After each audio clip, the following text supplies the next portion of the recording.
I just sold my dream car. Now, it's not this car. It's actually something that used to sit just behind there. That's right. The car that once sat there, a Ferrari 360, is sold. So let's go for a drive and I'll explain all about it. Now stay till the end because in this video, I'm gonna go over what's coming next to the channel and potentially why I sold it. There's a lot coming. So stay till the very end because today I'm gonna go over exactly why I sold the car and what's coming next. And you will be excited by the next car. So, I make no lies, the Ferrari 360 has gone. Now, you wonder why I'm in the 458. Well, the thing is, the car went so bloody quickly, I didn't get to say goodbye.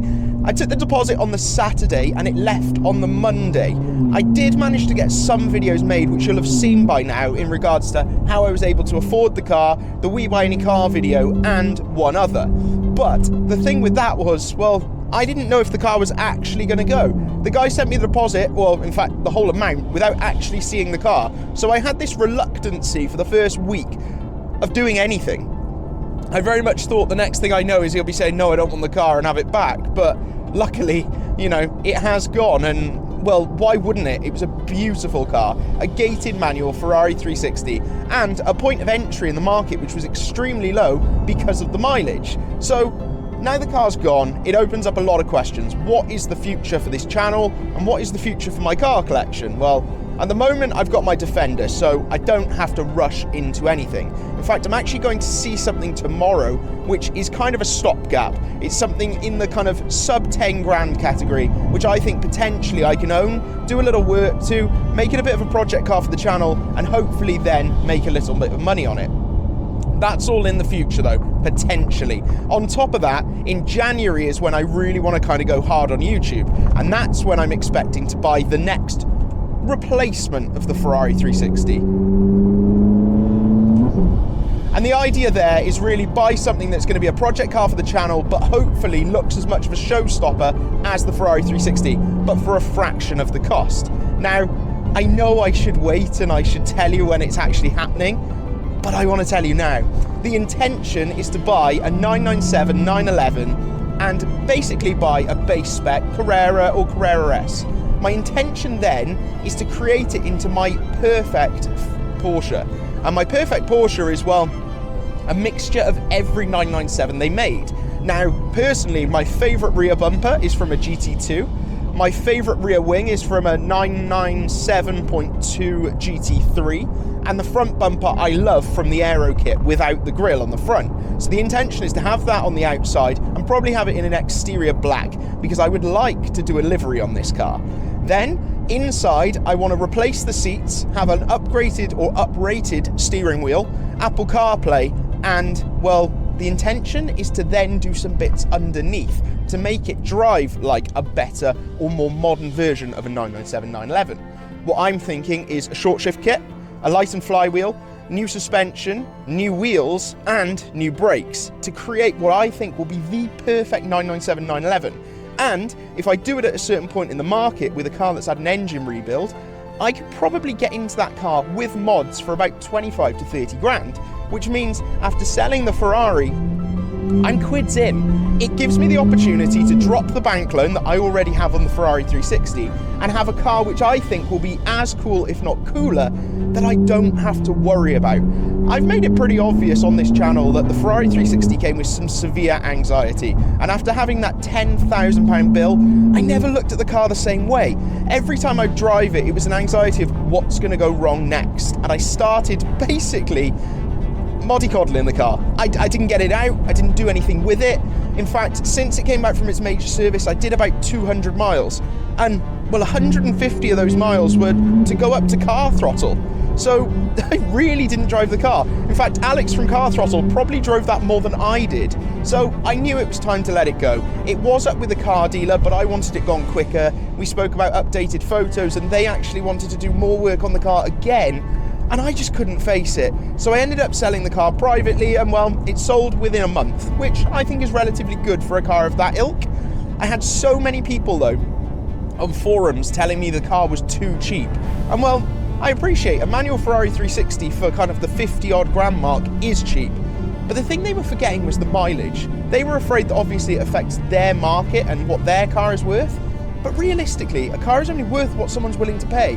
And I feel like when you look at the market in Ferrari 360s, it is a bit false. I think you get this opinion that very much so that a car is worth X, but if you actually saw what they were selling for behind closed doors, I don't think it's anywhere near as high as you think. Now don't get me wrong, a perfect low mileage example like what Tom Hartley Jr. had, that just sold for 96k, and don't get me wrong, it is worth that. The other interesting thing that I had happen was I had a lot of people from the United States wanting to buy the car, because I didn't realise my car's worth like 150k in the States because it was a gated manual, and well, it would have worked out. But again, I just wanted the car gone, and they weren't offering me that sort of money. They were willing to take it off my hands for what I had it up for and potentially turn a rather large profit. So that gives you an idea of why I sold the Ferrari 360. Obviously, I've also been very open on this channel that I had no job. Now, I do have another job, so financially I could have kept the Ferrari 360, but I think it changed my perspective on money, not having a job and not having regular income. I realised that what I want to do is have it so that my monthlies are so small or lean that I can pretty much do anything, which gives me the opportunities to film more YouTube because I don't have to worry about my outgoings and will potentially take a leap into other ventures. And that brings me on to the Driven Collective, something you'll hear a lot more about on this channel. The idea is it's kind of a high luxury publication that will be a mailer that you'll receive every other week on a Friday. And the idea is it hits the 4 pillars of luxury. You've got watches, cars, holidays, stocks and market shares. Fundamentally, they will make up the main things. The idea of this, though, is very much to create what is a lifestyle brand that will hopefully lead to so much more. My friends and I were talking, and we really think that it could then become driving tours, it could become parties, it could become anything. And that's what I like. I like the opportunity that you could turn something into something so much more. And the Driven Collective very much will be that. But it's going to start off in humble beginnings. Firstly, will be the mailer. Secondly is merchandise and clothing. Now, if you've got an astute eye, you'll actually notice that I've been wearing some of the samples in my videos.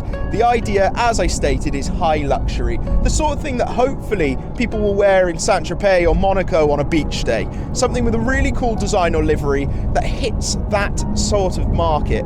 And well, I'm not quite there with the samples. I haven't found a quality I like yet, but the designs are coming through. So if you want to check out the Driven Collective and what's happening there, please do. There's also other things going on, an app which I'm building, something that I've wanted to build for a long, long time. But the nice thing about AI and coding now means that I can do so much more myself before handing it off.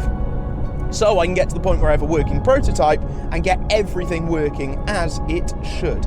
And I'm so excited to bring that to you guys. So what you're seeing here really is an expansion of my creative endeavors. I've realized from not being in a job that I wanted to take control of my own destiny, and I see that happening in a few different ways. Well, that's YouTube and having a project car and having something that hopefully people can follow a story or narrative on, dropping monthly so that I have very little outgoings per month, and then starting businesses. The idea is that hopefully it means that I can do more of this every single day and bring content and fulfillment to my own life. Now, I appreciate I don't have a massive following at this point in time, but I'm so close to monetization. As of recording this, I'm 150 watch hours away, which means after that, I actually make money from this, which is mental. If I told my younger self that, it would have freaked out. And to be honest, the opportunities it's given me already is just obscene. The people I've met, the phone numbers I have in my contact book. If I told my 13, 14, 15-year-old self this, would have freaked out. Absolutely freaked out. So, you know, if for any reason this channel got deleted tomorrow, I'd be pretty content with what's happened. But I think I can do so much more. We can do so much more to create a collective of people in the UK that love cars, that just want to enjoy them. And the idea is that I can publicize it through my YouTube. I can very much show what it's like to start a business in the automotive sector, how it goes from day to day, the trials and tribulations, and advertise it on my cars. So you'll see the livery that's coming very soon with the 997, but as I said, there may be a stopgap between that depending on how tomorrow goes. but tomorrow's another day, so I think I should get back to enjoying this car. And well, if you've enjoyed this video and want to know how I was able to buy the 360 in the first place, check out this video over here, and well, see you all soon.